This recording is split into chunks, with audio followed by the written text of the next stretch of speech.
Good morning. Ruby says hi. Just wanted to get on here and continue to finish telling Ruby's story. And just thank you all for following along so far, and just for your continued words of encouragement and support. It means so much to us. And I feel like get through is the wrong term to use, but I don't have the right term. So I'm looking forward to, I guess, getting through this part of the story and get to a point where I can just share more real-time updates and what's on our heart, and just like our continued progress in therapy. But I think it's important for context that this story be shared in full. So we'll continue with that today. The last video talked specifically about our episode in August, where we almost lost Ruby due to cardiogenic shock. And I kind of spoke at the end of the video about how that really changed what the rest of our time looked like before her full repair. One, because it made us fearful, truly fearful, which is wrong to have fear, but it allowed for a lot of doubt and worry in our hearts. But two, it changed things because it changed things for her medical team. It made them aware that she was not going to behave in a way that they could predict based on her diagnosis alone. You sweet girl. I know I'm talking about you, silly girl. So what that meant was closer monitoring of her. And so there's a program at Texas Children's called the Single Ventricle Program. And while Ruby's medical diagnosis didn't exactly fit what the single ventricle program diagnosis are, but her cardiologist made the decision to follow her as if she were in the program and do it just himself. And we are so forever grateful for that. I haven't talked a lot about Ruby's cardiologist, and I'm never going to use names on here because I want to keep people's privacy. But he has been with us since Ruby was 4 days old, was the first time we met him in Monday morning rounds, our first week at Texas Children's. And we really feel like he's just been Ruby's biggest advocate. He's continued to, put her name in front of the best and brightest minds. And he himself is wonderful. And so we're just grateful. And we're grateful that he latched onto her in this way, monitoring her through this program, because it's not even a program, but that he monitored her as if she were in the program, because we really feel like that was crucial for us. So what the monitoring looked like was we would go to Ruby's cardiologist once a month for echo, EKG, all of that. Once a week, we would see her pediatrician, and then our cardiologist would call us once a week for just a check-in call, and then our pediatrician and our cardiologist would talk each week after the pediatrician had seen Ruby in his clinic. And so it was a lot. Not a traditional maternity leave by any stretch of the imagination. I spent a lot of it in doctor's appointments. But we wouldn't have done anything differently. Really felt like it gave us the best chance of helping Ruby, make it to her surgery without any further big scares. That's not to say there weren't false alarms, because there were definitely, and I'll share more about those in just a minute. But, I talk a lot about living in limbo, and we really did. That period of waiting from the time we found out Ruby was going to require surgery, it's really hard to know that her health is not in great shape until such a time that she is corrected. And to know that you're always going to kind of live in this, like, is this it? Is this it? What does this mean? And none of that really clears up until she's corrected. And so I kind of glazed over talking about tetralogy of Fallot being the air quotes easy congenital heart defect. And there are no easy defects. I want to start off by saying that. But I think why we were told it was easy by multiple teams, or not easier, but a more manageable diagnosis, is because it doesn't require immediate surgery. So we have several people that we know, some really dear friends, basically family whose now 10-year-old son was born with transposition of the great arteries, and then found out that one of my friends from high school, her baby who is a little over 1, same thing, was born with TGA. And then some friends of friends who we've recently connected more with over this, their child was also just recently born with transposition of the great arteries. And that's a defect that requires almost immediate surgery. And so that has its own challenges. And that is, I'm certain for those families, frightening. And I'm not comparing one diagnosis to the other. So I think that why they say that TOF in comparison is air quotes easier is because it doesn't require that immediate surgery in most cases.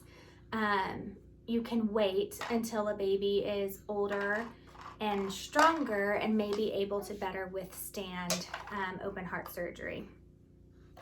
And hopefully that means better outcomes.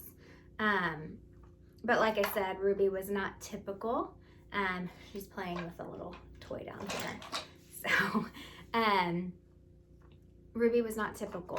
So kind of all of that went out the window. But we lived in this limbo. We lived in fear, but we did. We had some beautiful memories while I was on maternity leave. Once I got over that initial sadness of the loss of basically in the entire first month, and made it a point to just really settle in and enjoy our bonding time and just getting to know each other and just having a beautiful new baby girl at home that really completed our family.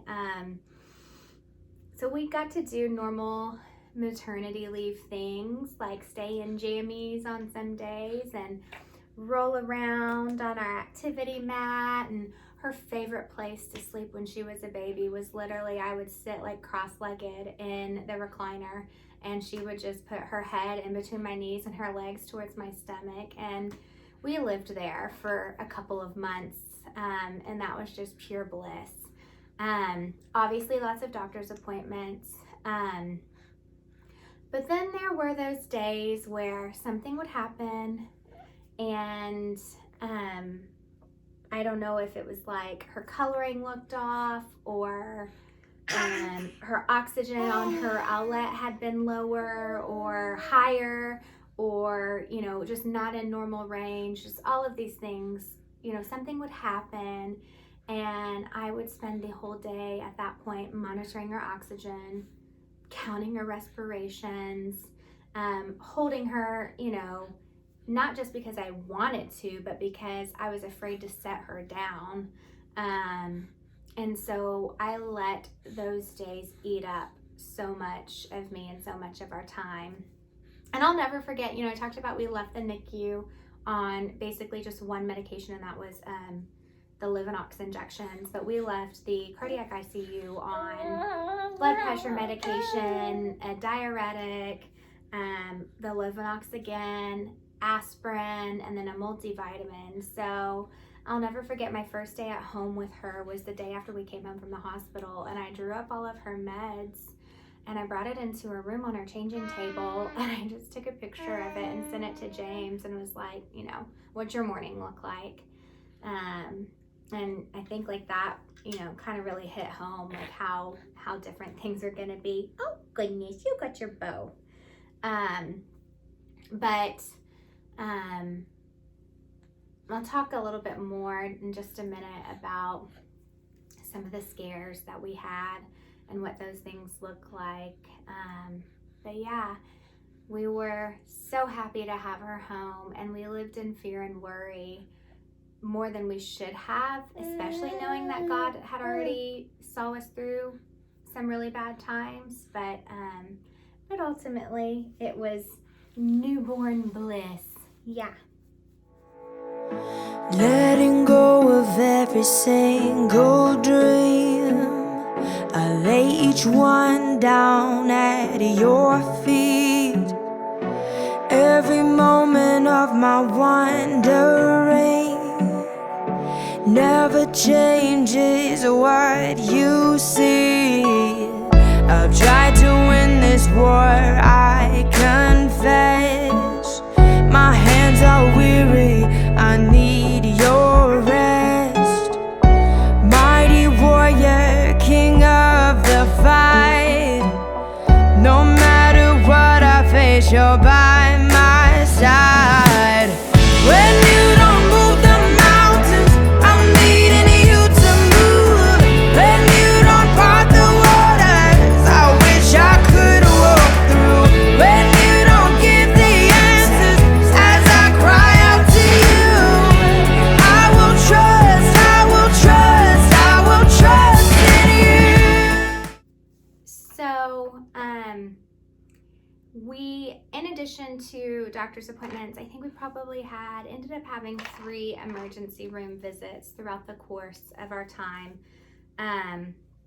The first one was really just because the pediatrician was already closed for the day. It was like, or getting ready to close. It was like 4 o'clock on a Friday. I had been watching Ruby's oxygen be all over the place. So at this point in time, it wasn't good if her oxygen was over 95, because that was indicative that her lungs were receiving too much blood flow. And then obviously it also wasn't good if they were really low. And so we have the outlet, and it would beep. It alarms if oxygen dips below 80. So on this particular day, like, I had seen her oxygen over 95 and kind of been mindful of it. And then later that afternoon, it kept dipping below 80. And I was scared. This is the only time that I have ever called her cardiologist on his cell phone. But I did. Most of the time, I went through the proper channels of leaving a message and having him call us back. But this time, I just didn't feel like waiting. And in fact, I even called 911 on this day. And then ended up not having them dispatch anybody. But because while I was on the phone with him, her cardiologist beeped in. And I told them, hang on, that's her doctor. Let me talk to him. But basically, he was like, I think everything's fine. We might need to adjust her Lasix, but, I think you would feel better and I would feel better if you got a chest x-ray. So if there's a little freestanding, ER or urgent care where you are, since it's already 4 o'clock on Friday, go ahead and go to that. So we did. We live in a small town, but we went to the little freestanding ER where we are. And this was one of the first times that we realized that in a lot of instances, not all, but in a lot of instances, if we are somewhere outside of Texas Children's, that we're likely going to know more about Ruby's condition than any doctor we see. Because I remember coming in and telling the doctor, rambling off Ruby's diagnosis and what all of them, all of her defects, and kind of what our concerns were. And I remember him laughing nervously and saying, like, you're gonna have to slow down. Like, I didn't go to, I'm not a cardio specialist. Like, what? And he said, what do you need from me? And I said, I need a chest x-ray. And he was like, what are we doing after the chest x-ray? I was like, you're sending it to her cardiologist. And so it was basically like, we went to the ER and we're our own doctor. Like, just let us use your x-ray machine. And I don't say that lightly. Like, I'm not trying to say we're smarter than doctors, because we're not. But in this instance, when it comes to Ruby, nobody knows Ruby like we do. And everything was fine. Her lungs checked out. And of course, her oxygen was completely fine while she was being monitored there. And that was like a really mild, I guess we would say, scare. There was another time whenever, it was actually like we were really monitoring her, and I had been freaking myself out over a period of a couple of days because just very consistently, again, her outlet was alarming just constantly, to the point to where I could hardly keep it on. And but the first day that we called cardiology and kind of were really wanting to go down to Texas Children's, even just to go to the ER, it's actually the day Tropical Storm Imelda hit. And so that wasn't an option that day because we wouldn't have been able to get down there. The roads were flooded. But I remember James did end up coming home that day and staying with me. That way I wasn't just a nervous wreck on my own. We did end up taking her to the ER the next day. Once, you know, we talked to cardiology and they were like, you know, go ahead and bring her in. And it was really incredible. This was our first experience with this because they called the ER and they told the ER that Ruby was coming. And so when we got there and kind of explained what we were doing, they were like, oh, is this Ruby? They were waiting for us and obviously took us straight back. And I remember rambling off like her diagnosis, and it's TET spells are something that are common with tetralogy of Fallot babies, but not babies who are like Ruby. So a TET spell is a blue spell related to like a loss of oxygen, but that wasn't ever going to be the case with Ruby's anatomy. The biggest scare with Ruby would be too much blood flow, and you know, which we've kind of talked about before. And so I remember telling them, like, while they're checking us in, like, we're not concerned about TET spells. That's not a likelihood with her. We're more concerned with oversupply. And when we got to the room, like, I can remember them saying that, like, thank y'all so much for like congratulating us for knowing our daughter's health, because they said you'd be surprised how many parents come in and don't know all of these things. And that was another day, like, James and I looked at each other like in the ER at one point and we're like, we're good at this. And we didn't ever think that this would be something we would need to be good at. This day was actually kind of bittersweet too, because obviously we've talked a lot about how we had to have a lot of helper bees with Wyatt. Hi, sweet girl. Hi, sweet girl. And so on this day, we told him that he was going to go stay with his Nemal while we took Ruby to the doctor. And I think he was actually still 3 at this time, 3-year-old son went to his room and got his little Mickey Mouse suitcase and like started packing his own bag with jammies and clothes and toys and socks and underwear. Like, he did incredibly well for a 3-year-old packing his own bag. And that was precious, but it was also like heartbreaking that, you know, this had become his norm too. But ultimately Ruby checked out fine. And what came out of this visit was that the cardiologist who came down to meet with us kind of asked, like, when are y'all putting this outlet on her? And I was like, all day except when it needs to charge. And she was like, you know, these numbers are baseline for Ruby. She's gonna be lower, and that's her norm. And basically what came out of it was they told us we needed to settle down. And we did. We 100% did. And we told them, we were like, I don't care if you think I'm overreacting. Like, I would rather have gone to the ER 10 times under those circumstances than to ever end up in the ER the same way we did in August ever again. That was our goal. I don't care how many false alarms it takes to make sure this doesn't happen again, but that's how proactive we're going to be. And we were not apologetic about it. And this was so amazing, because I think a lot of times parents have this fear of being judged, but nobody ever said we were doing anything wrong. They all, you know, made us feel 100% backed in every decision that we made. And so I think we did settle down ever so slightly after that. There was one other time that we had to go to the emergency room, and that was because when I took Ruby into her pediatrician appointment, her feet were incredibly blue and purple. And I thought that was an oxygen thing, but her pediatrician really felt like it was a blood flow thing related to her blood clots. And so they felt it best that we just get checked out at the ER. And so after talking to the hematology department, they said it was fun for us just to go to the Woodlands ER. And so once again, I can remember, and this was October, early October, so it's starting to be flu and RSV season, and I can remember being afraid to go in the ER. But when I walked up and I told them who I was, once again they were like, "Is this Ruby?" They were expecting us, and they took us immediately into a triage room, and then they don't have trauma rooms there because they're not a trauma center, but they took us into what they call a major treatment room. And I was so grateful that I didn't have to stay in the waiting room with the rest of the sick population, because that's very dangerous for Ruby. But it was also incredibly heavy that in so many cases, like, our daughter is the sickest person in the ER. And that it's heavy. It's really, really heavy.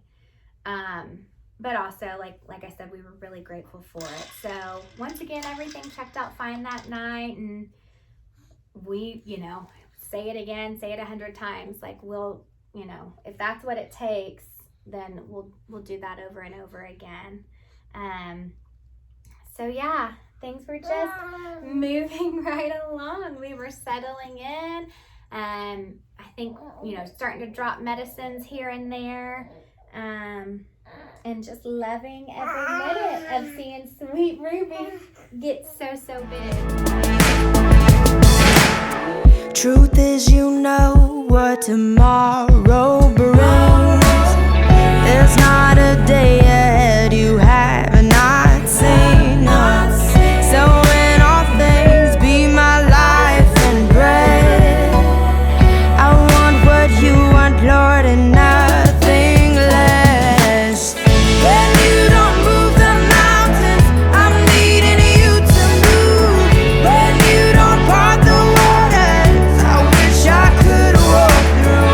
When you don't give the answers, as I cry out to you, I will trust, I will trust, I will trust in you. I will trust in you.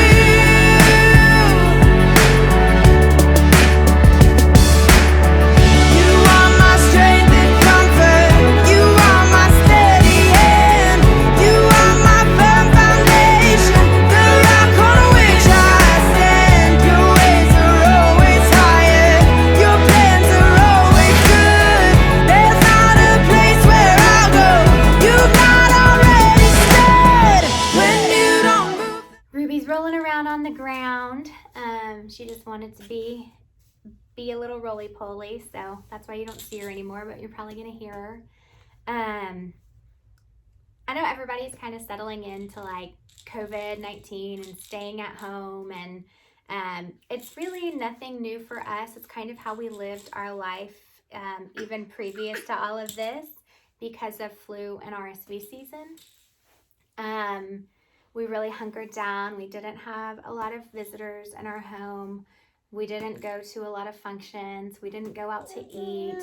And one of the hardest things that happened along the way was 2 days before Halloween, Wyatt got sick and had a viral infection that was causing croup, and then tested positive for RSV. Not RSV. He tested negative for RSV. He tested positive for strep throat.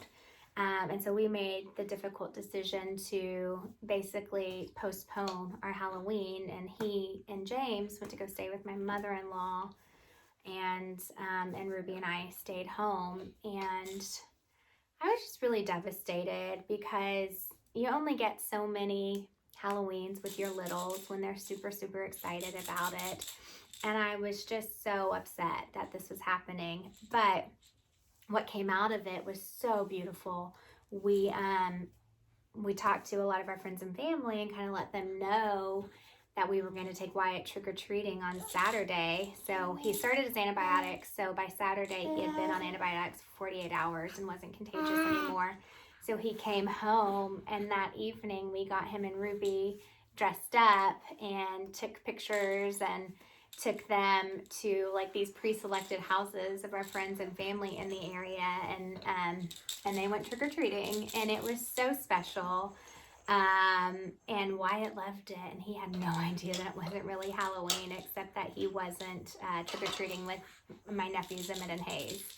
So that was really actually turned into be a very special memory. And we have so many special memories of that time. And Ruby was a rock star. She was growing, even though her heart was working so hard. She was still managing to gain weight and get bigger and hit all of her baby milestones and all of those things that you track when you're a parent.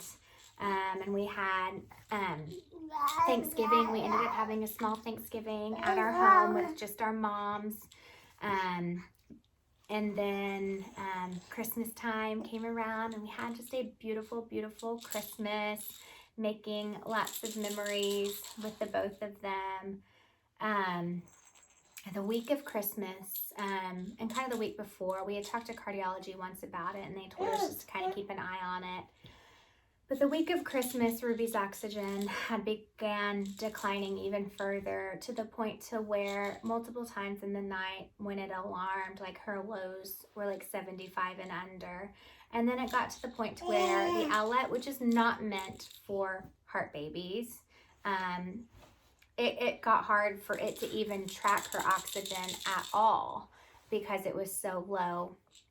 And so she had a checkup at her pediatrician the day after Christmas. And James had actually taken Wyatt up to Fort Worth to go see his grandpa, since we weren't able to go up there as a family. And her oxygen while she was awake in the pediatrician's appointment was 78. And so we left the pediatrician's appointment. He told us to call cardio. And when I talked to cardio, I was kind of like on hold. We knew they were going to want to see us. And so I had called James and kind of let him know so he could be preparing to head back this way. Because at this point, I halfway thought they were just going to tell us to come straight down to the emergency room. We were able to get worked into clinic the next day instead. So James came home later that evening, and we went down to clinic the next day. And so basically, like, you know, what came out of that clinic appointment was that it was time for Ruby to have her surgery. That her oxygen was telling us that she had grown into her stents, basically, that her, you know, they were no longer providing enough blood flow because her heart had grown around them. And so initially we had thought that when that happened, she would need to have another catheterization procedure. She's about to roll into the camera. But because it happened later and she was so big already, that wasn't the case. It was, you know, we were able to kind of skip that step and go straight to surgery. So I think we knew when we drove down there that day. We prayed about it. We prayed on the way down there. I think we knew it was different. Everything about it felt different.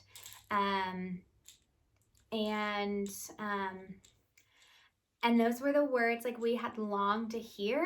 In a weird way, it's so weird to look forward to open heart surgery, but we did. So we had longed to hear it, but then like the moment they said it, we started getting, or at least I started getting fearful again. So this was on December 27th. On New Year's Eve, we had to go down for a CT scan to better help the surgeons determine the surgical plan. And then Ruby was presented at conference on January the 2nd. January the 3rd, we got a call from the surgeon's team.